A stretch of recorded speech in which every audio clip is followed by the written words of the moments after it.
அனைவருக்கும் வணக்கம். சற்றுமுன் வெளியான முக்கிய அறிவிப்புப்படி மத்திய அரசு ஊழியர்கள் மற்றும் ஓய்வூதியதாரர்கள் அனைவரும் பயன்பெறும் வகையில் அவர்களுக்கு 8வது ஊதிய குழு குறித்து தற்போது அவர்களுக்கு முக்கியமான மகிழ்ச்சியான அறிவிப்பு ஒன்று வெளியாகியுள்ளது. இதை பத்தி விரிவாக நம்ம வீடியோல பார்க்க போறோம். வீடியோவை கடைசி வரைக்கும் முழுமையாக பாருங்க. வீடியோக்குள்ள போறதுக்கு முன்னாடி இந்த வீடியோ ஒரு லைக் பட்டன் பிரஸ் பண்ணிக்கோங்க.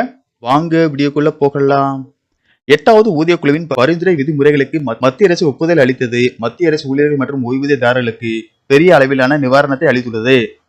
புதிய ஊதிய குழு ஊழியர்களின் சம்பளம், அலவன்சுகள் மற்றும் ஓய்வூதிய கட்டமைப்புகளை மதிப்பாய்வு செய்யும். மேலும் 7வது ஊதிய குழுவின் பரிந்துரைகளில் சில மாற்றங்களையும் பரிந்துரைக்கும். நாளுக்கு நாள் அதிகரிக்கும் பணவீக்கம் மற்றும் வாழ்க்கை செலவு ஊழியர்களின் உண்மையான வருமானத்தில் அழுத்தத்தை ஏற்படுத்தியுள்ளது.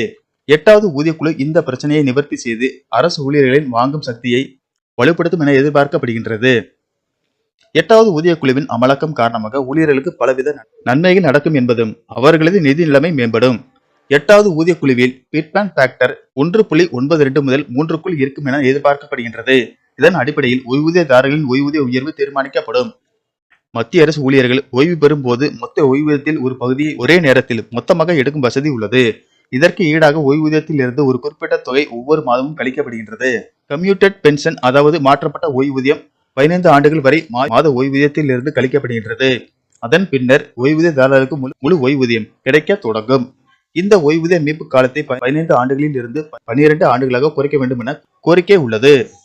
தற்போதுள்ள விதிகளின்படி 80 வயதிற்கு பிறகு ஓய்வூதியதாரர்களுக்கு கூடுதல் ஓய்வூதியம் அளிக்கப்படுகின்றது.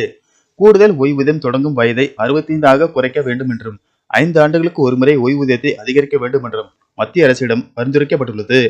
ஜனவரி 1, 2004க்கு பிறகு பணியமர்த்தப்பட்டவர்களுக்கு பழைய ஓய்வூதிய திட்டத்தை மீண்டும் அமல்படுத்த வேண்டும் என்ற கோரிக்கையும் வைக்கப்பட்டுள்ளது. தற்போது தேசிய ஓய்வூதிய முறை மூலம் இவர்களுக்கு ஓய்வூதியம் அளிக்கப்படுகின்றது. மத்திய அரசு சுகாதார திட்டத்திலும் பலவித மாற்றங்கள் பரிந்துரைக்கப்பட்டுள்ளன. மேம்பட்ட மருத்துவ வசதிகள், அதிக மருத்துவமனைகள், பணமில்லா சிகிச்சை, ஊழியர்களின் குடும்ப உறுப்பினர்களுக்கு மேம்பட்ட வசதிகள் ஆகியவை இவற்றில் அடங்கும்.